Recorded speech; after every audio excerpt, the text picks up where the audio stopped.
Bismillahirrahmanirrahim. En ces temps de pandémie à travers laquelle Allah éprouve une grande partie de l'humanité el-Bashariya, le croyant doit se rappeler que tout ce qui arrive est un décret d'Allah et que rien ne nous atteindra si ce n'est ce qu'Allah a écrit pour nous. Le croyant sait aussi que c'est Allah qui répond à l'angoissé quand il l'invoque et que c'est lui qui dissipe le mal et que si un malheur nous touche, nul autre que lui ne pourrait l'enlever et l'écarter. Ces maladies et ces épreuves doivent nous alerter sur notre situation avec Allah, doivent nous inciter à revenir encore plus vers lui par les actes d'adoration et par le fait de se repentir sincèrement de nos péchés. Le croyant doit accrocher son cœur à lui de façon véridique, tout en effectuant les causes légiférées pour être préservé de l'épidémie et du mal en général. Et parmi ces causes, il y a le fait de l'invoquer avec humilité et dévotion, et avec la profonde conviction qu'il répondra à nos invocations. En effet, Allah tabaraka wa ta'ala dit dans le Coran « Wa qala rabbukum ud'uni astajib lakum » et votre Seigneur a dit « Invoquez-moi, je vous exaucerai ». Nous allons donc citer quelques invocations, choisies parmi d'autres, auxquelles il convient d'être assidu dans cette période difficile, dans l'espoir qu'Allah Jalla wa Ala nous préserve grâce à elle. Première invocation. Bismillahilladhi la yadurru ma'asmihi shay'un fil ardi wa la fis sama' wa huwa as-sami'ul alim. Ce qui signifie, par le nom d'Allah qui, en compagnie de son nom, rien ne peut nuire sur terre et ni au ciel, et il est vraiment l'audient, l'omniscient. L'invocation numéro 2. A'udhu bi kalimatillahi tammati min sharri ma khalaq. Ce qui signifie, je me réfugie auprès des paroles parfaites d'Allah contre le mal de ce qu'il a créé.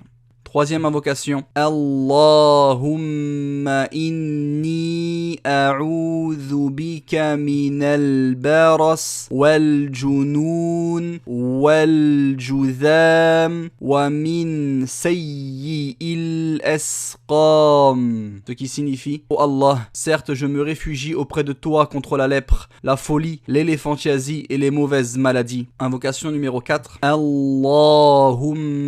inni أعوذ بك من زوال نعمتك وتحول عافيتك وفجاءة نقمتك وجميع سخطك. Ce qui signifie, ô Allah, certes je me réfugie auprès de toi contre la disparition de tes bienfaits, la perte de la bonne santé, la soudaineté de ta vengeance et ton mécontentement sous toutes ses formes.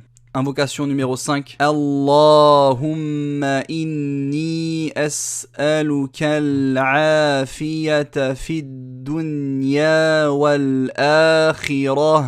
Allahumma inni as'aluka al-afwa wal afiyah fi dini wa dunyaya wa ahli wa mali. Allahumma استر عوراتي وآمن روعاتي. اللهم احفظني من بين يدي ومن خلفي وعن يميني وعن شمالي ومن فوقي وأعوذ بعظمتك أن أغتال من تحتي. Ce qui signifie, ô Allah, certes je te demande la préservation dans ce bas monde et dans l'au-delà. Ô Allah, certes je te demande le pardon et la préservation dans ma religion, dans ma vie d'ici-bas, dans ma famille et dans mes biens. Ô Allah, cache mes défauts et mets-moi à l'abri de mes frayeurs. Ô Allah, protège-moi de devant moi,